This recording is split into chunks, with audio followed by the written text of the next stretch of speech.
Everybody, thanks for watching. Never Pay Again members, you can go to Merkabah Academy now to the Never Pay Again section, and you'll see Stock Market Final is up there for you guys to watch. So make sure you guys go and check it out. Site is up and running now. Everybody who had login issues, you can see now.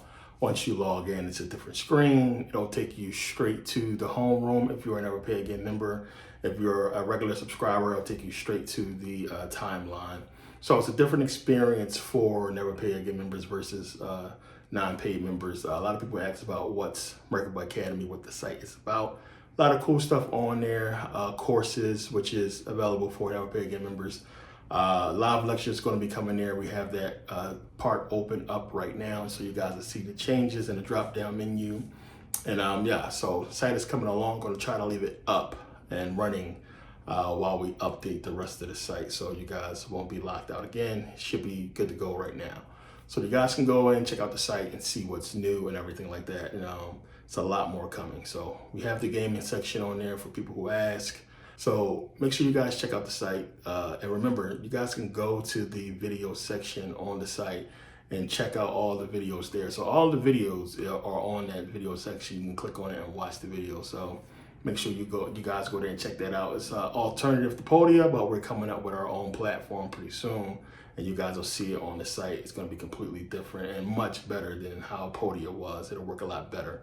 But for now, we'll still use Podia until the alternative comes. We'll probably still keep Podia around because it has its uses for other things as well.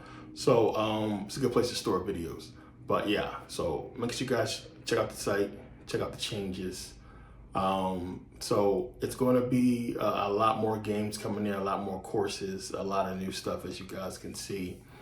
We just filling out the platform to be ready for this stuff once we're ready to upload and implement them. It's a lot of changes that has to occur first, a lot of coding, we got a lot of plugins, you know, it's a lot. So it's cool to have the ability to change up the site when we need to, so, and add things that we need as we go along. So working with AI, and AI has been a big help, and it's a lot to get into with that. I got into in Stock Market Final. So this will basically be the stock market rundown for this video, so you guys can see what else we're talking about besides stock market stuff, because a lot of other things that go with the stock market. So that's what we get into in this video. So yeah, Never Pay Again membership is available at a reduced price. Again, once again, I put it up there for people who ask.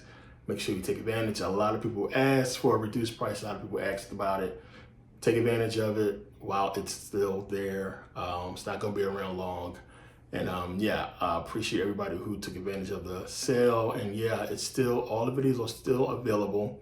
So if you get Stock Market Final now, it comes with all the other videos. People who ask, that's still up there. I didn't take it down yet because I didn't really have time. But make sure you guys take advantage of that while it's available. But this is the stock market rundown, so you guys can see what we're talking about. I'll get into some key points in this video, and then you guys can see what the series is all about. And even if you're not into the stock market, it's good to understand what this stuff is about and how it really affects everything we do as we got into a Stock Market Final. So yeah, make sure you guys check out the rest of this video. It's a lot in there. When we get into this video, the rundown on stock market, make sure you guys check it out. A few more rundowns coming, but we're getting into the black and orange video for a reason. It's a lot with that. And yeah, I can't wait to put that out. But yeah, let's get into this video. You're going to make money. There's no way you're not. And if you follow what I'm telling you, trust me, I'm living proof. Follow what I'm telling you. You're going to set yourself for life. Plain and simple. I don't have to worry about money. I'm set. I'm rich. I'm a millionaire. I don't have to worry about shit. I don't have to worry about money no more. I made the right moves, the right investments to make sure I don't have to worry about shit. If you follow me on Instagram, if you know me, you see I live a good life. I travel a lot, drive a whole bunch of different cars, and there's so many different things I'm invested in. And my goal has always been to get people to live the same way, to not have to worry about, having to be a rapper or some type of actor to get, that kind of money. Education is everything. Knowledge is power. And with it, you can go ahead and do amazing stuff. So let's get right into this. Now I'm going to go into the history and get into some information. And don't think I'm just beating around the bush and not getting to the point. This has to be said. You have to get this in your head to understand what I'm going to say later. So understand that. Don't get frustrated. You have to learn. This is the way to understand how this stuff is established and the way they're doing things so you can understand the market. So I'm going to get into some stuff and just, like I said, pay attention and just understand. So when you go and just research, stock market, how did it start? So there's a couple different ways people will tell you how they came up with the market or where they got the idea from. So the first one would be like with indigenous tribes. So what they would do, like Eskimos and a lot of the indigenous tribes you find in a lot of the African countries, South America, Australia. So they have basically compiled information over time about how a lot of these civilizations survive. Because when you start to do this research, you want to know, okay, well, what's the system? Like, what did y'all use for money? Or did y'all have money? How did y'all take care of each other? And it's something that, I found out about and when I went to Thailand, last year to Thailand. So what they do is, way back in the day, they would you would have your hunter-gatherers or your hunters, the people who went out and got food. So of course, everybody was, you did your own thing. You went out, you got food for your family, so on and so forth. But as villages came together, they were smart. And it's like, well, instead of me just trying to feed my family, how about all the men from each of the households come together and we go out and we get what we need, supplies of food for the village. So what they would do was they would borrow every house that had extra or had a little bit more than the other people. They would go to them. And those people would basically put in food and supplies and everything that the people would need to go out and gather more supplies and food for the village. So that's basically, when you think about it, how trading began. So on a lot of other websites, they'll talk about the Dutch East India Trading Company and about them, coming out with stock trading, because they would do basically the same thing. They would go to different people and get money. The wealthy people, that would borrow money from them to help fund the voyage to sell goods. So they would basically say, hey, we got all the stuff to trade, everything we need, we just don't got the money. We don't got the money to pay merchants. We don't got the money for the captain. We don't got money to pay people to help us set up the stands and everything like that, to help sell all the supplies we have. So they would borrow money from people in exchange for a portion of the profit of the stuff that they sold when they went out trading. So this is where we get the whole stock exchange, because that's basically what's going on. You're giving up money in exchange for a stock or a share, a stake in a company. So that's another way people, they got the idea from doing that. And excuse me if you hear some noise in the background. They're doing some construction outside, so it should stop.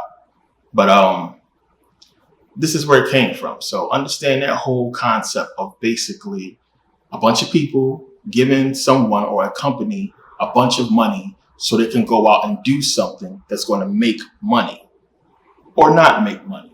And that's the market. That's how it goes. So the people, in exchange for the money they gave, they got a portion of the profits that they would come back with. So you understand? So of course the question would be how much they make. What did you come back with? And today that will be basically your evaluation of this company. How much is it all worth? So talked about Shark Tank, and one of the reasons why they always go into evaluations, because I'm going to give you some cash in exchange for a piece of your company, a percentage of your company. So that cash I give you is going to basically be based upon what your company is worth. So to make it easy, if you say your company is worth $1 million and you want 100 grand from me, I'm going to need at least 10% or more of that company to match the value of the cash that I gave to you. So you want to make a profit, so you'll probably say, I'll take 11% until I make my money back, and then I'll take 10%, something like that, like stuff they do on Shark Tank.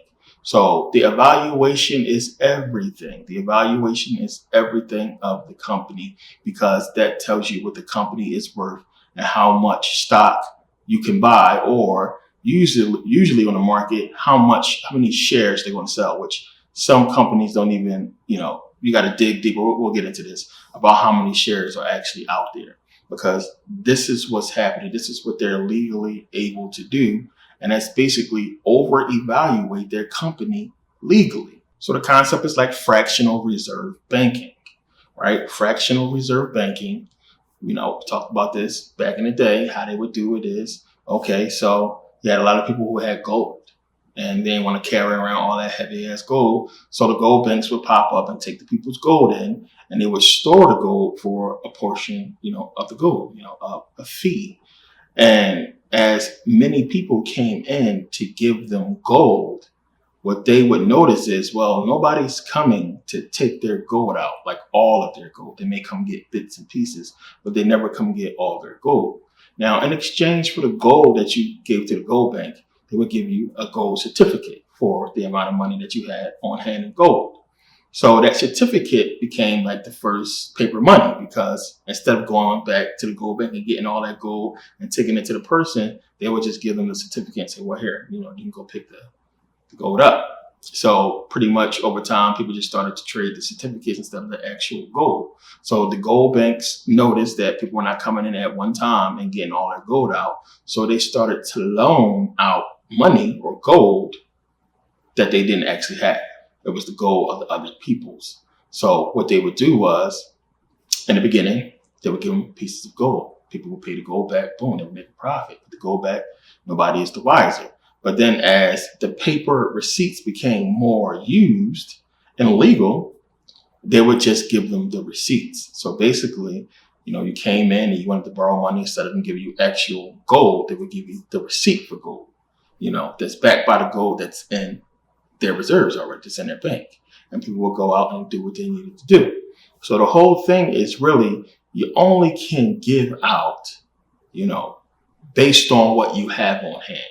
Understand? So if you got $1 million in gold, you can't loan out $2 million. You only got $1 million. What if they default? Game over. So you have to basically loan out based on what you have on hand. It's easy to understand, right? Now, here's the thing with the stock market. With the stock market, they don't have to worry about that. And this is legal. So you can have a company that's worth $1 billion. That's it. They're worth $1 billion. Now, they go and become public, and they say, well, we're going to sell 1 billion shares of our company at $9 a share, right? So that's them evaluating their company at $9 billion, right? One share is $9. Your company is worth $1 billion. Why are you selling shares, 1 billion shares, for $9 each? That would make your company worth, $10 billion. So this is what they do. So let's say this company goes public. They list their stock on the IPO, which is the initial public offer that you'll see on when the stock comes out. We'll get into that. And let's say 6 million people buy, 20 shares each. Let's just say that. Make it easy. So you got 6 million people. They buy 20 shares, right? So that'd be $180 each person, right? That would take their company from being worth $1 billion to making, $1.080 billion. So they'd double the value of the company with these people coming in and buying those shares. So now you have, stocks going to rise, stocks going to go up. People are going to look at this company and say, oh, right out of the box, they're doing well. Now the question is, who determines how much the stock goes up? Who determines this? So a stock is supposed to go up based upon supply and demand. Basically, buy and sell. This is how a stock rises. This is how a stock goes down. So of course, stock open, if a bunch of people is buying, stock should go up. A bunch of people are selling, stock should go down. Simple. But you have what they call market forces. And market forces is basically when people are buying, but somehow the stock goes down. People are selling, but somehow the stock goes up. And then you have these unforeseen market forces, and you have things to where, as I talked about, you have the president of the company can get caught cheating on his wife, or a celebrity can come out and say something bad about a stock, or the news releases some information about a company that's involved with the stock, and something happens. And bad news, bad publicity, bad information can cause a stock to go down and cause a stock to go up. Understandable. So you have to look at this. And then you have to still ask that question. Who determines how much a stock goes up? So we're going to get into speculation. We're going to get into the market estimate of a stock, before it opens and everything like that. Because this is where the key lies in all of this. Because we want to give you the key to it all. It's the key, the one thing you got to look for, what they all using, what I'm using to get ahead. But you got to understand. So we don't know how it exactly works. We know companies are required to report their earnings, which we'll get into. So let's just speculate. Let's just say companies do know how much their stock is going to go up. Let's say they have some say so or control in the matter. Let's just say for argument's sake. So let's say this company now, 6 million people they bought in, right? They just made this $1.080 billion. And they say, okay, well, we made a profit. Let's raise the stock. Let's give our shareholders some money back and make the stock, go up 2 points. So now the stock goes from $9 to $11, right? Goes up.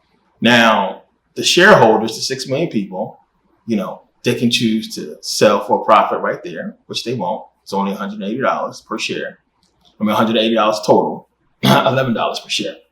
They can choose to cash out a little bit of money if they want, or sit on the stock, which is the right thing to do. So they'll sit on the stock and say, let's see how much it goes up tomorrow. That means some people are going to either sell, some people are going to buy. In this case, they should be buying. And these 6 million people, let's say they buy more shares. So I just bought this stock today. It went up 2 points. I'm going to buy some more shares. So let's say there's 6 million people, half of them buy more shares. And let's just say people on the outside looking in and seeing the stock going up. Okay, let me take a shot at it. Let me go ahead and invest. And you have, let's say, 6 million more people buy in, right? So this raises the stock up, a shitload of money. Now, remember, 6 million people that bought in initially, and they say, okay, we're going to raise stock 2 points. So they take it from 9 to 11. They basically, out of that $1.080 billion, they're only going to have to put out $240 million of that money, right? To basically say, okay, we're going to raise stock, and make those shares worth a little bit more money. So look at it from this standpoint, okay? So now you have people buying in, you have people buying more stocks. Stock price rises. So the stock rises, people bought in, and let's say, it goes up another point, right? So it goes up 3 points. Now you have 6 million more people buy in. You have the 6 million people that already bought in and then bought more stocks, right? And then you're looking at this stock grow. This is where, speculation comes into play and people thinking it's going to go up. And everything that happens is the magic. It's the killer. And this is what people just don't think about when they think about this stuff. Let's say the next day the stock drops 7 points. Boom. Damn. Matter of fact, make it easier. Let's just say it drops 6 points. It was worth 12. It's going to drop 6 points, right? So now you bought in at $9 a share, right? Now your shares are worth $6, right? So what just happened? A lot of people lost money, right? But think about it. Think about the company. These people gave up their money. They bought the shares. They gave the company the money. There is no stock police that's going to go and knock on the door of that company and say, well, today, your stock fell 6 points. That means you owe us about, $300 million. It don't work like that. Just like, stock police is going to come in there and write them a check when the stock goes up every day. You lost money. The company has your money. So we, the public, looking at it, the company, that company's not doing well. The price, it went down, right? So just like with the fractional reserve banking system, as long as everybody don't sell, so as long as everybody don't come in at one time and buy their gold, the company is fine, right? The bank is fine. So with the company, as long as everybody don't sell because the stock went down 6 points, the company is fine. But even if they all sell, let's say everybody sold all their shares, remember, they bought in at either $12 a share, $11 a share, or they bought it at $9 a share, right? So they're cashing out at a loss, okay? Then minus fees they're going to have to pay for cashing out. So now that company, remember, they got the money. That company, okay, sure, we'll pay you out your money, be done with you, but we already took a portion of what you initially gave us, right? So let's say everybody cashes out and, company that made $2-3 billion almost, and they got to pay back, $6 per share on the people who bought it. They're still going to put in their pocket $1 billion because you lost money, just like gambling. Go to the slot machines and you're cranking, it's spinning, the money's going up, and it's like, I should cash out right now, but you don't. You keep playing, and then next thing you start seeing that money go down and down and down, and you think you're going to make it back, but it just keep going down. It might go up a little bit, they go down again. It's like, damn, I should cash out, but you don't. And it's the same thing. Now, the difference with stocks versus the casino is you don't have an unlimited time at the casino. You got to get up and go home. With stocks, you sit there. You sit there. And the reason why you sit there is because you've done your homework. You've done the homework I'm going to give you guys in this video to understand why that just happened and what's going on and why companies do this. Because you have to get rid of the whole mysticism of it's just trading or it's just stock, and understand how it must work, how this whole thing is. Because we're looking at it as if it's this aberration. It's this, weird thing that we don't fully understand that just happens naturally. And we're not looking at it from a sense of this shit is controlled. It's controlled. It must be. Go back. Stock market crash. Great Depression. That was engineered. Crash in 2008. Derivatives bubble, which we still have derivatives. We're going to get into all this. Fucking stock market. Big drop. Right? So it's controlled, and there's ways you can control it, So don't look at it as it's just, it's like going to a casino, pulling a slot machine. You got to go home eventually. This you sit on. And the biggest thing I want you to come away with in this video, if you don't take nothing else, is to understand this. The stock market is for rich people. Everybody else is fueling the stock market. Plain and simple. They're using you guys. The stock market is for rich people. But they put Joe Blow out there, or you heard a story, or you've seen something, and these people are like, I made this money, I came up on this, I invested in this stock. You see it on the news all the time. That's to get the regular people to buy in. Why is it for rich people? Understand, if you don't buy, and we're going to get into this more, if you don't buy a shitload of shares, you're not really making no money. It's not really worth your time. So if you're looking to, I'm going to put some money in the stock market and I'm going to cash out tomorrow, I'm going to cash out next week, and I'm going to be up all this money, then you're in the wrong game. Now, if you bought enough shares, then this is something that can happen. But I'm going to get into this more later. But this is what people come into the stock market thinking. I'm going to invest this money and I'm going to come away with a whole bunch of money. I'm going to come up. And it don't work like that. So you got to look at it. You got to think about, what just happened. Lost money, right? So it's playing the numbers game. You have millions of people that bought in now. Even if you have hundreds of thousands, people got different personalities and people bought in for different reasons. People got different bank accounts. So you're going to have, one, it's going to be highly unlikely, as I said, that everybody's going to cash out. That's not going to happen because that would be a stupid move. But you're going to have some people, a few, that might panic. Sell, right? Make some money there. Okay, sell, put it somewhere else, or sell a few, or just wait and see what happens, right? But then you're going to have other people that say, oh, I was waiting for this stock to go down some. This is a good company. They did their homework. I was waiting to see what it was going to do. It went down lower than what it initially came in at. I'm going to buy in now, right? Buy in. So now, the few people that cash out, right? they're going to be paid off by the more people, the majority of people that just bought in, right? This is why they call it stock trading. It's called trading, right? Because all you are doing, you, the investor, the consumer, what have you, we're trading money with each other. That's it. We're trading money with each other. So a couple people cash out. Some more people buy in because it's low. It's a good company. I'm going to buy in. And then I'm going to give you the money that they bought in with. Meanwhile, the company itself loses nothing but gains money, right? So they take that actual money and they loan it out. They make other investments. They grow their company and they make more money, actual money, while everybody's just trading and playing around. Because no matter what, right, the company's going to go up with that kind of evaluation, with that kind of money coming in. The company's going to go up. So now what the people did was make this company sustainable and made the company basically fail proof.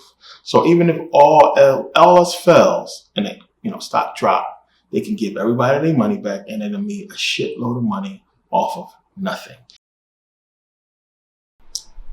Gold is where you want to be at. So this is basically going to get into, the major part of this video, what this is all about. So this, what's happening with the stocks and what's coming, has largely to do with what Richard Nixon did back in 1971.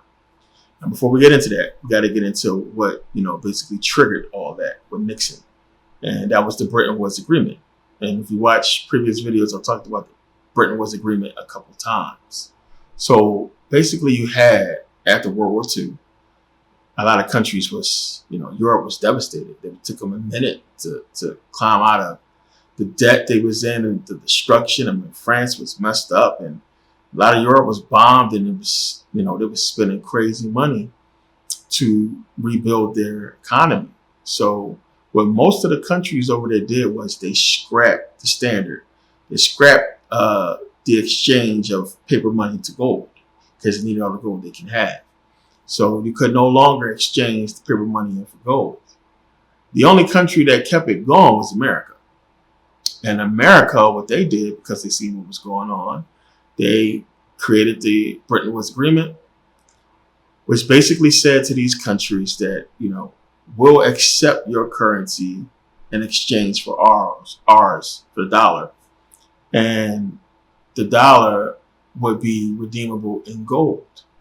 So they essentially double dipped, basically, if you understand what they did before. So taking gold and loaning the money off of gold that's not theirs or gold they don't have because everybody know that they have gold. You understand? So if all these people, it's the bank, they got money. So I'm going to go and get money from them and invest with them because they have it. America pulled the greatest scam of all times. And one of the greatest scams of all time. And they had all these countries to go in and they bought up dollars like crazy. And we know China, bought up the most. And they bought up so much money and they sat on it. They sat on the dollars because they're like, okay, well, it's redeemable in gold. We're just going to keep buying dollars and it's redeemable in gold. So we can just hoard dollars and we don't have to go get the actual gold because the dollars can be redeemed in gold, according to America, who is a superpower and super rich and wealthy, huge economy, right? So 1970s, Vietnam War is winding down and we are in serious trouble as an economy ourselves. So Nixon said, man, fuck that. We're not giving them no code. So, they have the actual recordings of this conversation. I had him on the phone basically discussing with the Secretary of Treasury about how we're not giving them gold. And everybody tell them go buy all them damn dollars. Like, we're not giving them gold. Like, it's on them. Well, they got the dollar shit. They can still use it. They want to come over here and buy a house. They got dollars still. So it's not like the dollar is worthless. You bought dollars, you have dollars. So America, Nixon scrapped the Bretton Woods Agreement. He scrapped the ability to exchange dollars into gold, which should have destroyed the global economy, but it didn't because they still had dollars.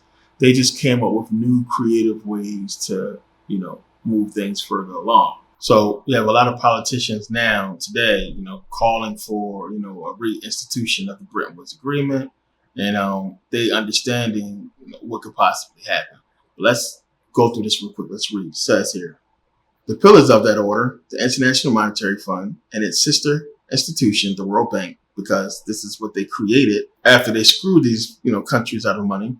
Okay, we're going to give you these global banks to basically help you out with your situation, to loan you money at interest. And this is big scam.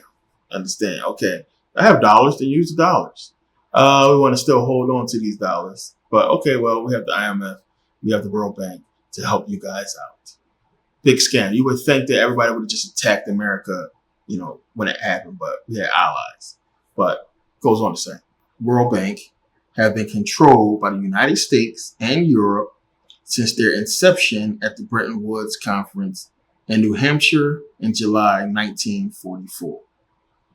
The globalization, the growing populist backlash against it, and the rise of big new economic powers like China are increasingly putting that order to test. The Bretton Woods order as we know it has reached its limits. French Finance Minister Bruno Le Maire told a conference at the French Central Bank marking the 75th anniversary of the conference. The alternative we have is now clear. Either we reinvent Bretton Woods or it risks losing relevance and eventually disappears, he said. Le Maire said that while the Bretton Woods had defined the international economic order of the second half of the 20th century, the first part of the century may be defined by China's new Silk Road project. The Belt and Road Initiative, as it is formally called, envisions rebuilding the old Silk Road to connect China with Asia, Europe, and beyond, with massive infrastructure spending largely financed by China. China understands what's going on. China is playing chess. Unless we are able to reinvent Bretton Woods, the new Silk Roads might become the new world order, Le Maire said. And Chinese standards on state aid, on access to public procurements, on intellectual property could become the new global standards. IMF Acting Manager Director David Lipton said at the conference that the fund had a duty to reflect the rising power of emerging markets. Le Maire said the reform priorities of Bretton Woods institution should be focused on fighting climate change, curbing rising inequalities, and regulating the emergence of digital giants. Now that's them understanding that China with the Silk Road thing, and I talked about this in the previous video where China is building these huge replica cities, New York and France, that Eiffel Tower.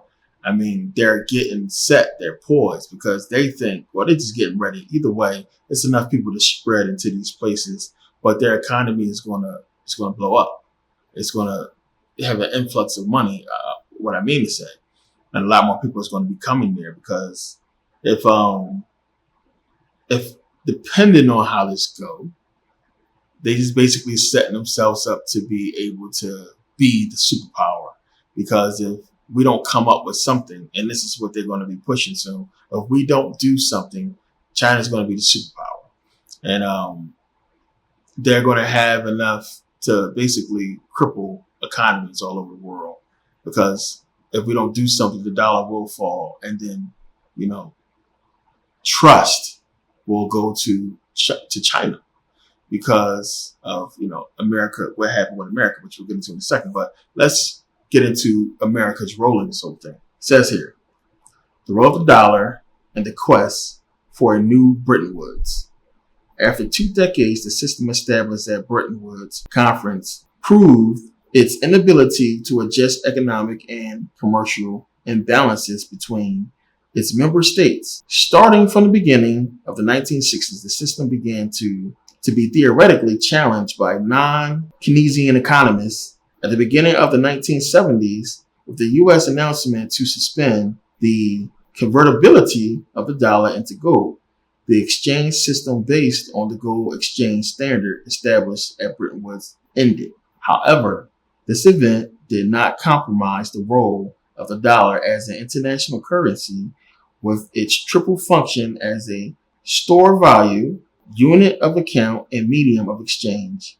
Despite an international monetary system largely tuned anarchic, not guided by clear rules, the dollar maintains and reinforces a dominant role under the international monetary system, giving the United States the so-called exorbitant privilege. This role has never been questioned by other emerging powers, especially the more economically integrated Asian emerging countries, nor by the creation of the euro, because they all in on it, plain and simple. Now here's the more interesting part. Policymakers must recognize that new orders have often followed dark epochs. Moreover, many existing structures remain relevant while others require renovation. In the wake of 2008 financial crisis and now the COVID-19 pandemic, a debate about the adequacy of the international monetary system has gained attention. Think about what's being said here. They already question the system.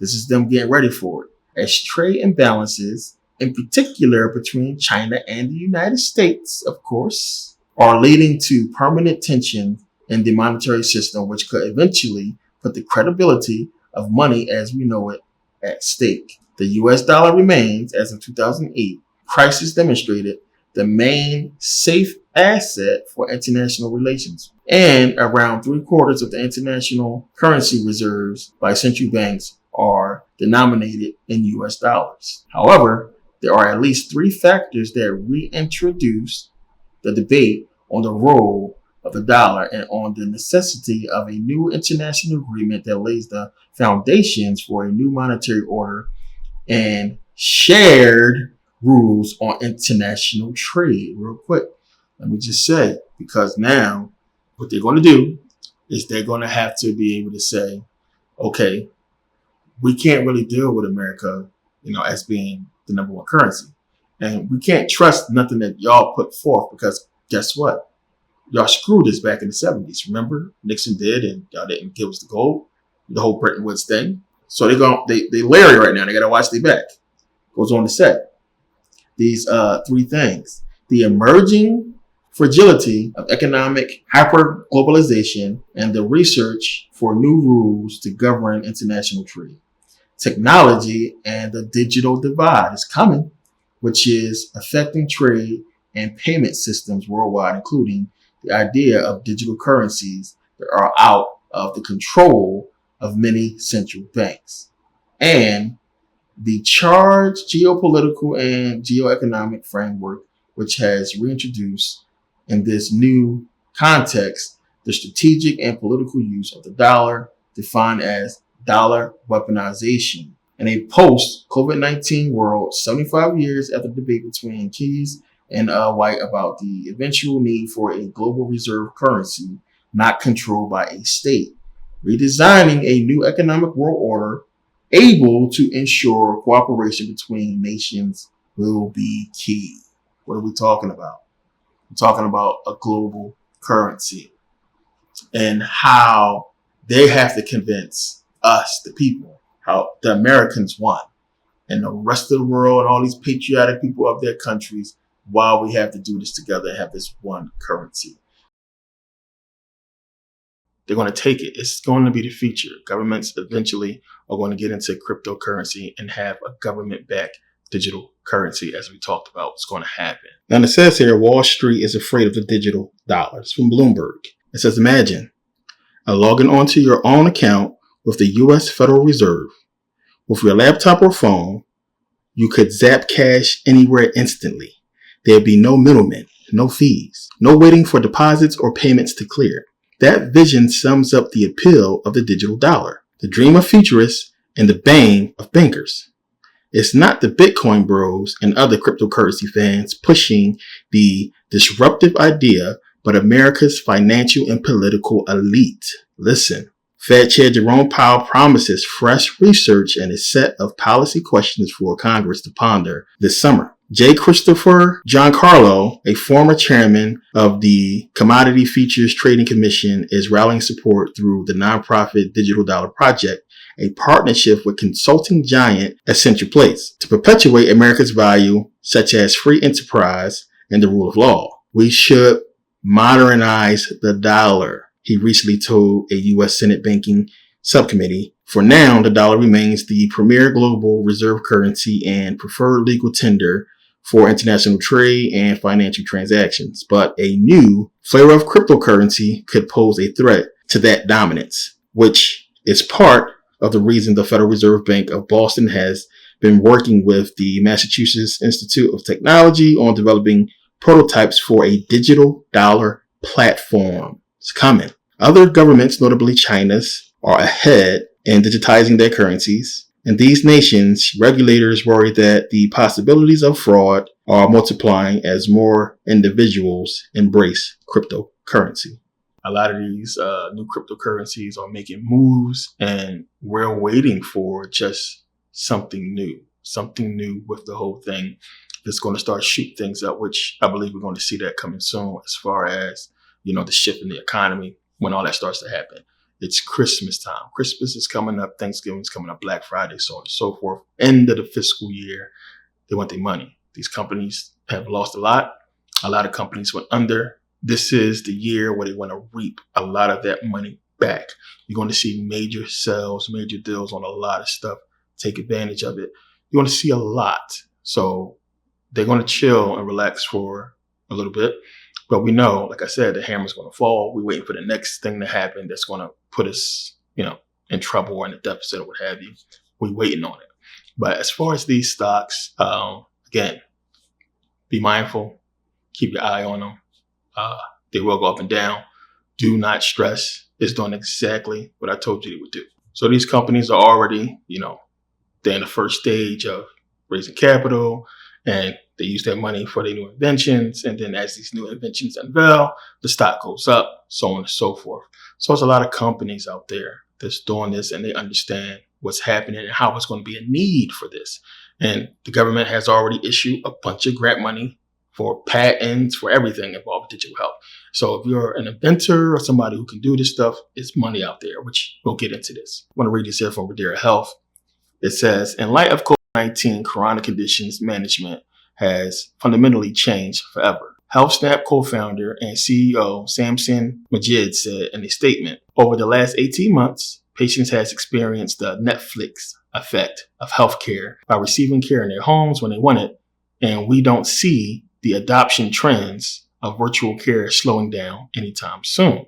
That's telehealth. We look forward to continuing to execute our mission of delivering proactive and ongoing care in the home and shifting chronic condition management into a patient-centered, prevention-focused, and evidence-based model for the future today. Redera Health, which offers remote monitoring for behavioral health, announced it had raised $3 million in a seed funding round led by Peterson Ventures. And I read that to reiterate on what I just spoke about. This is what's happening. These companies, and there's a bunch of them, they're out there. They understand what's happening. It's going to come down to whose tech is better, who gets it done better, and release.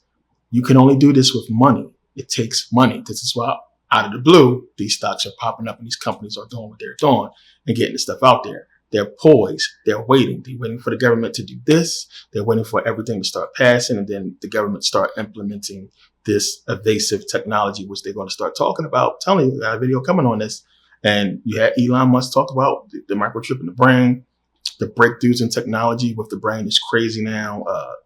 Losing limbs is crazy how they can basically now connect your robotic arm and leg to the microchip in your brain and basically, walk and have sensation and so on and so forth. It's a lot. And these people, these companies are just waiting for everything to come together. Just like how we had to wait for, all these countries to build the servers. Think about when the internet sprung up. Okay, we need all these countries to have these servers. They need to be protected. We need somebody to do security. Meanwhile, internet companies and Gates and all these people are talking about all this stuff as it's happening. So they were building capital, and all these people were building capital, getting ready for what's about to happen. And then when it happened, when the internet went online and everybody was ready, the money shot up. So people taking advantage is a step. It's a stepping stone. it's not just important for them, people getting vaccinated, but it's important that they understand and see that the public is comfortable with allowing, invasive things like a shot.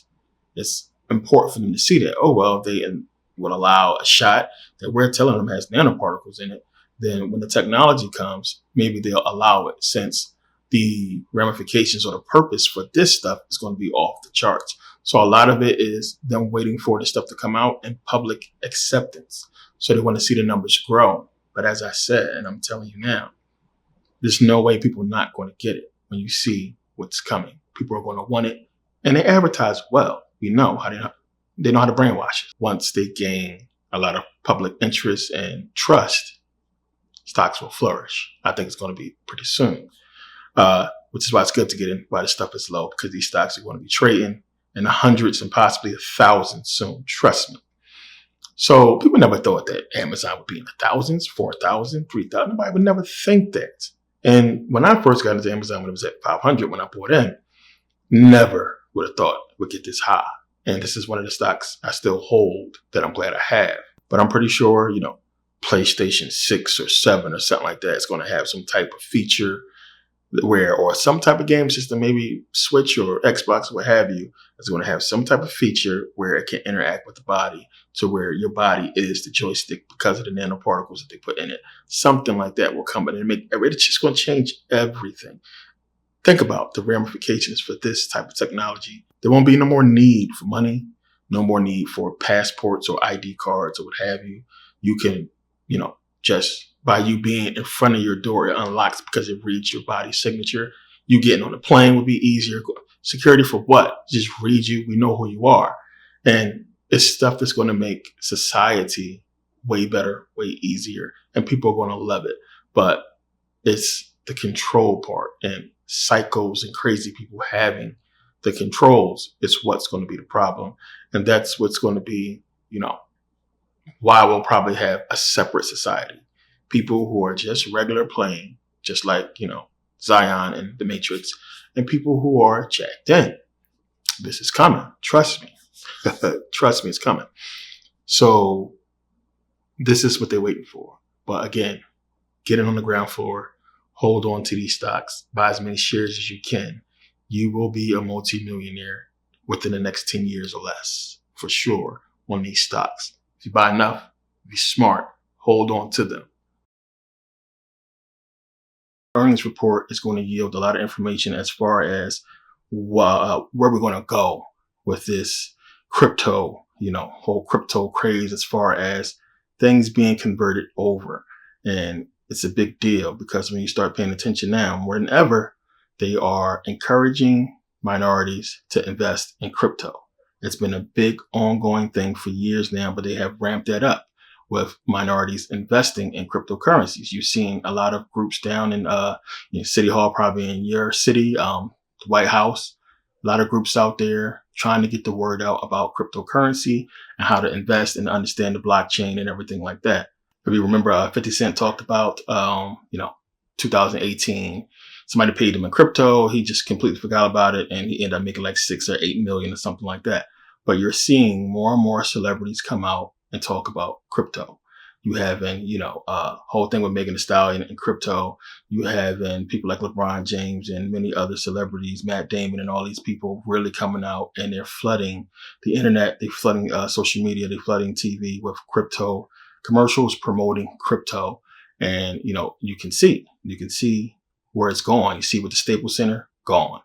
Crypto.com arena, like that don't even sound right. So it's telling you how much they really want to push crypto, and it's a big deal. So getting Black people involved, and this is one of the things that a lot of Black people are going to jump on, because it's a chance to get in early. This is what I was talking about before. So listen, they want you to think that you're getting in early, which you are. And there's going to be some people that's going to make money for this if they're smart. So you're getting in early. And we're seeing now that they letting you have partial shares, fractional shares. This is important because, more than ever before, what have they been doing to us? This is why you got to really think about it. They had a foot on our neck, centuries, Every time we try to get ahead as a people, we're being pushed back. Why are they so, hype to let us into the crypto world to gain wealth? We've been hindered and held back from creating generational wealth for decades. Everywhere we turn, it's a problem. And now you're having people who getting into crypto make money, and they bring in more and more people in. So never before, you try to get into NASDAQ, you can't. Dow Jones, you can't. A lot of these stocks are, kind of sort of like a club, for you to get into. Some of the stocks I gave you guys, you're noticing that now.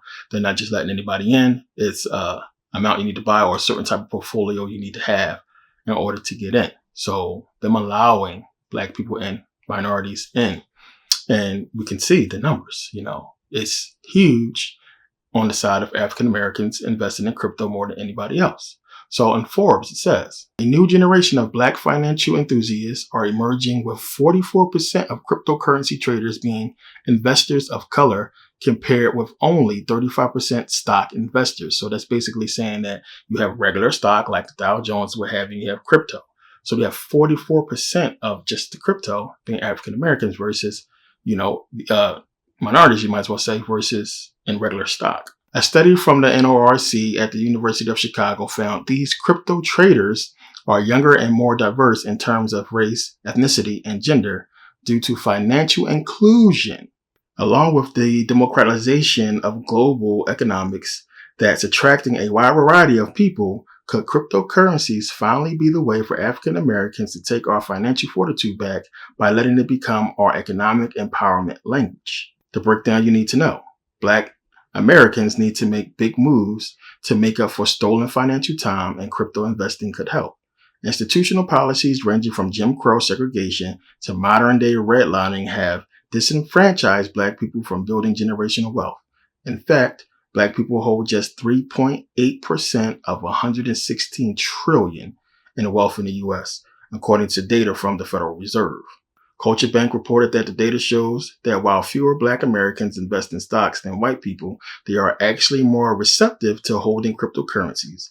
A recent Harris Poll survey found that in the U.S., 30% of Blacks and 27% Hispanics investors own cryptocurrencies, compared to just 17% of white investors. Perhaps crypto's main appeal to underrepresented groups is that it's viewed as the more accessible financial investing option. That's Forbes, and it says here, African Americans creating crypto wealth, technology veteran. Tavania Evans founded the Guap coin this year to involve African Americans with cryptocurrency. The Guap coin is the first initial coin offering. It's the ICO, that's for a new crypto if you create one, that plans to recycle wealth within the Black communities. According to the website, it's built on Ethereum's blockchain, so we're going to get into this, technology that came from a conversation about Black Wall Street between Evans and an interested patron. We can understand how that conversation must have been if it was talking about Black Wall Street. One of my first phone calls came from a gentleman from Tennessee, and he thoroughly impressed me. Evans told the Black Capital his information on Black Wall Street. He gave me a real rundown, education, and I love stuff like that. So we were on the phone for almost 2 hours, and I'm listening to him, and he loved the Guap coin idea. So you've got something in digital currency, and you've got someone who's like a grandfather on the phone that told me right then and there, this is the right time, and this is going to do well. It's going to touch who it's supposed to touch. So a lot of people are not even aware of this. A lot of people are not understanding or seeing the push for African Americans, for Black people to really invest in crypto. So it would be the same thing as you looking at them being concerned about us being vaccinated. So I want you to think about it in the same terms, because, you let cops kill us on the street. You're holding us back from generational wealth. You're giving us poison, and you're giving us stuff that's going to basically destroy our community. You're doing all this stuff to hinder us from generational wealth. And then now you're concerned about how we invest our money and where we put our money into.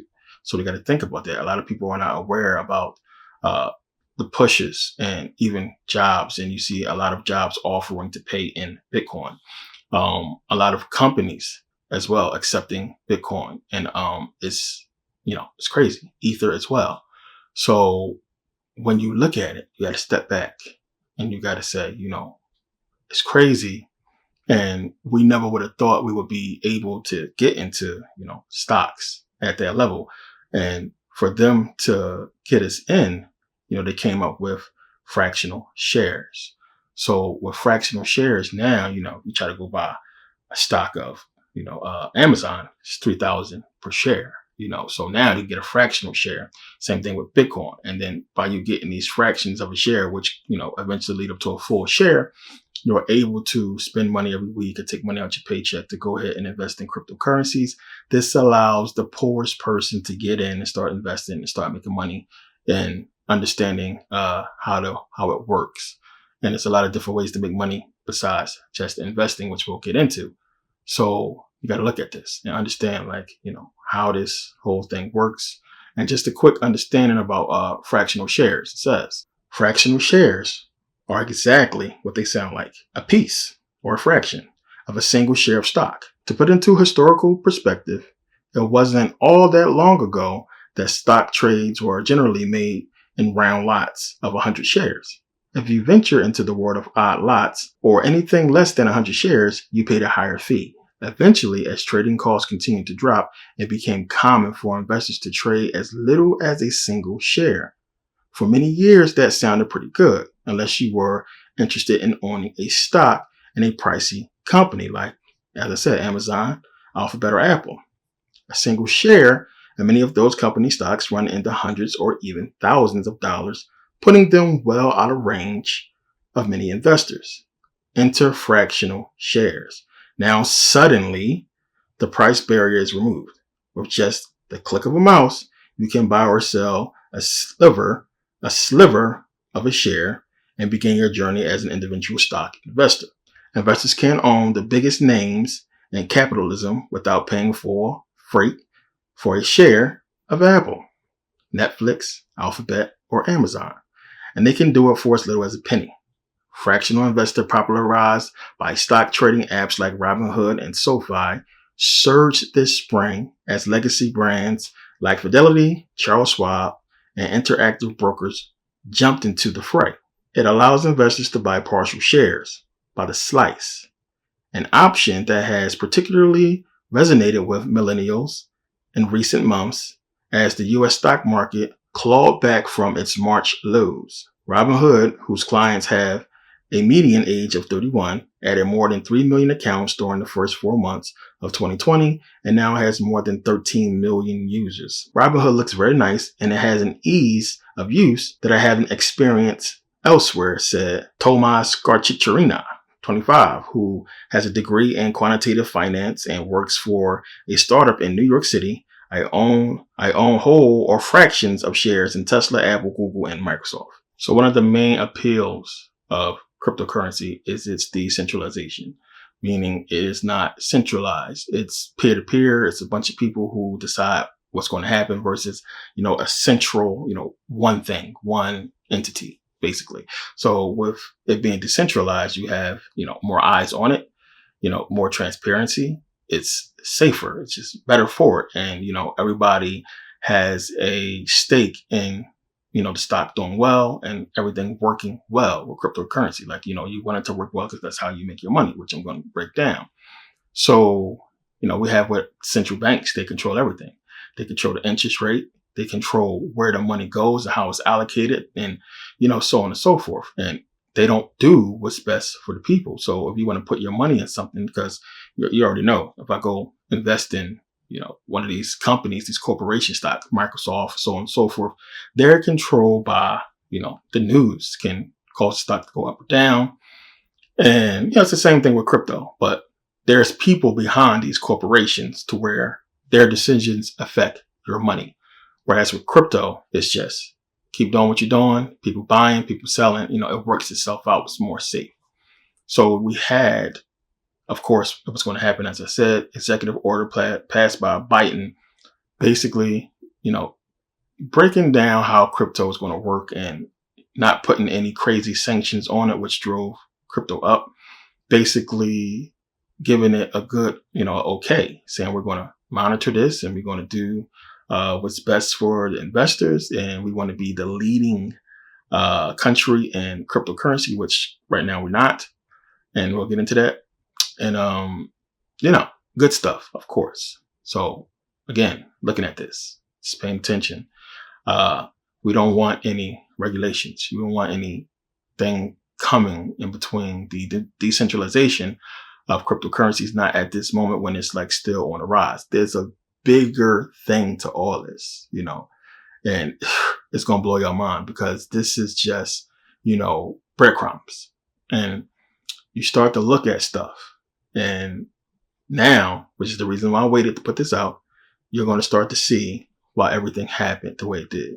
Corona, everything that's happening now has to deal with this. Also, in this executive order, Biden urged the Federal Reserve as well as the Treasury to go ahead and look into CBDC. So crypto-backed digital currency. So the dollar, as we know, is weakening. And again, you have to think about this. The more cryptocurrency rise, the weaker the dollar will get, which will eventually bring up oil prices, gas prices. Get into that. So call for this CBDC, calling for, regulations and just looking into what can be best and how we can have a digital dollar. This is public. He said this publicly. This is a big thing. So we know dollar's on its way out. The whole thing is going to be the transition. How is it going to happen? And then will it still be decentralized? So what could take place? What could happen to cause this collapse? There's a lot of questions out there people have. A lot of people have been looking into this whole thing, but some of the things we understand how stuff works, but most of the stuff, it really takes a real understanding of history and what has taken place. So you know how I get into history when I do a lot of these videos, because you got to go back. You understand the past, you understand what's taking place today and what's been leading up to this, because it's a lot. So I talked about before how Europe already had its New World Order. A lot of people don't realize America really kind of did it as well when you pay attention. But remember, World War II is what brought about the New World Order for Europe. Before that, there wasn't an EU and those united countries. So after World War II, everything, with Hitler and what have you, this is when the EU was basically established, and you get the European Union and the member countries, I should say, that are involved with the European Union. You get the euro and, the one currency for those countries, even though you had a few countries like Sweden and Norway and a few other countries that kept their own currency. So we get into this history real quick. We got to go back before we get into what's current. And I'm going to get into stocks, of course, that you guys should definitely invest in, and what's new and what's been happening that you guys probably already understand by now if you're paying attention. That's going to change everything. And it gets right into what I was talking about with 2025 and just understanding what's coming and what have you. So again, New World Order with Europe, united countries.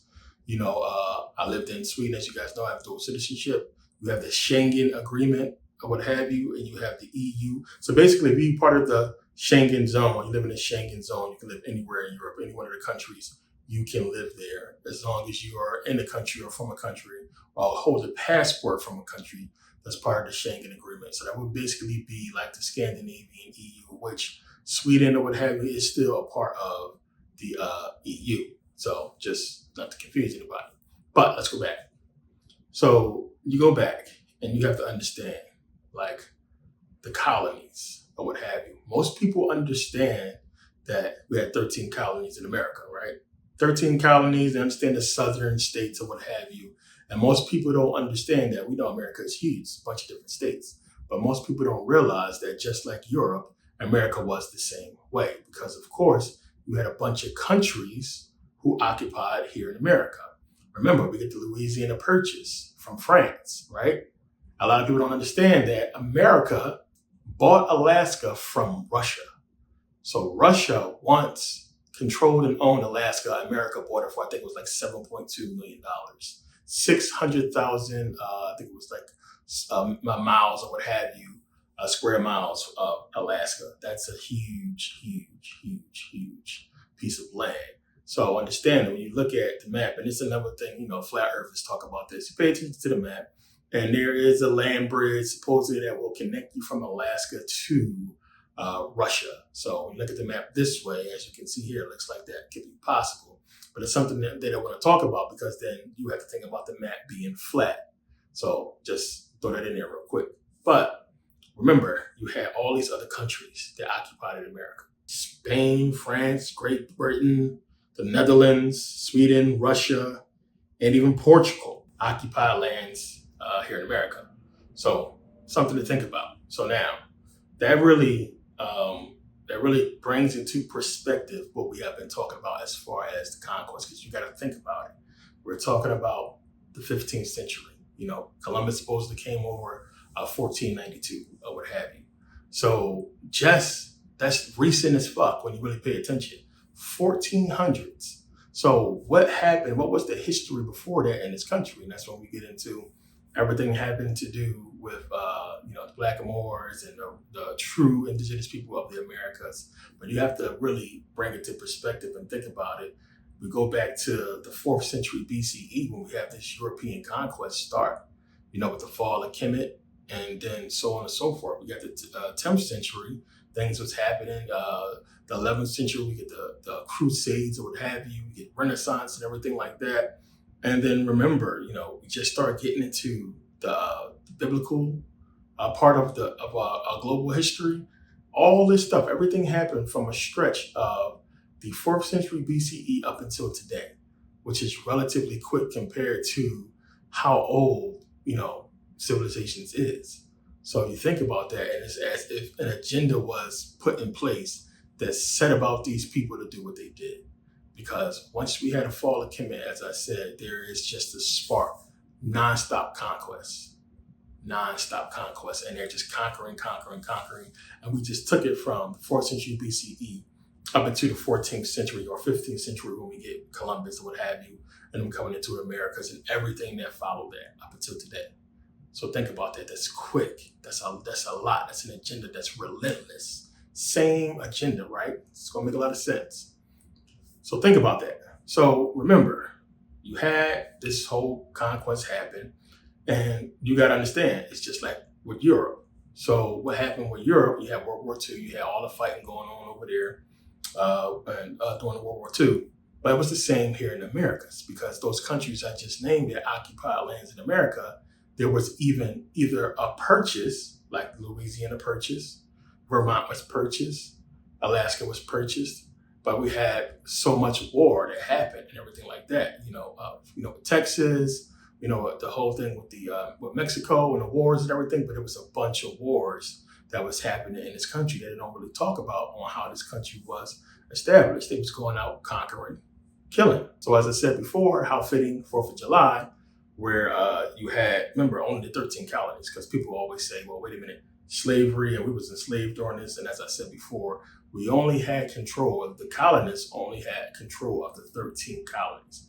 There still was the South to worry about, and the rest of America, all those other states to worry about, that they did not have control over to completely abolish slavery throughout the country. So through all those wars and treaties and buying states or what have you, then eventually we had, the Articles of Confederation, and then we had, just so many different documents that basically brought America into united status. So what is that? Think about that. The United States now. It wasn't separate states. So we had the United States now, what basically would be a new world order. Kind of, sort of. But, America is called the New World. So think about that. New World Order. So you had with the Masons that came over, what we call it, the colonists or what have you, them establishing America, and they had a plan. And we know what that plan was, manifest destiny. So that was the original plan. Remember, manifest destiny, those people believed they had a divine right to go west and conquer all those lands. And that's what they was doing. So manifest destiny was a separate agenda that they had that turned later on once 1913 happened, and we had the Federal Reserve come into play. And then that's finally when the banker powers, the money powers, got their hands on this country with the passing of the Federal Reserve Act. And through that act, that's how they got control of the country. And manifest destiny was done, and we had a new world order. So after the Louisiana Purchase, the Texas Annex, the Oregon Trail and all that stuff, remember the wars with the so-called Indians and everything they don't really talk about in history class to establish America. And then, leading up to the War 1812, and then of course the Civil War, and then Everything changed once, as I said, 1913 hit, and we get the passing of the Federal Reserve Act. And with that, the passing of the Federal Reserve Act in 1913, that was it. That was basically the New World Order in America basically being done and falling under their control, So again, you go back, you have this New World Order, basically Europe. We have the pillaging and rapes and the Crusades and all of the wars, the so-called holy wars that was taking place for them to establish their rule.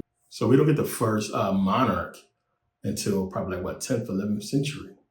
And we had emperors and stuff like that before in Europe, but the first European monarchs right around then. So again, these royal families are relatively new. There was the trickle down effect. You start seeing royal families just popping up, and these people calling themselves royal or godly or what have you once conquest happened. And what they did was, of course, history is told by the conquerors and not the conquered. They cut all this stuff out of history, so a lot of people don't know it. When you start really tracing history, if you look at it, how it's being taught to us, it's just poof. All of a sudden, we land on this page and we have these European kings and queens and rulership or what have you. And I don't really get into how these people got this land. It belonged to people who they took the land from. So when you really dig deeper, this is what, it gets into. So again, New World Order, basically with Europe during World War II, after World War II, I should say. Remember, we had the establishment of Israel as a state. Everything changed after World War II. So complete difference. So think about this. You had this happen, and we have this new control of these territories. What's the main goal?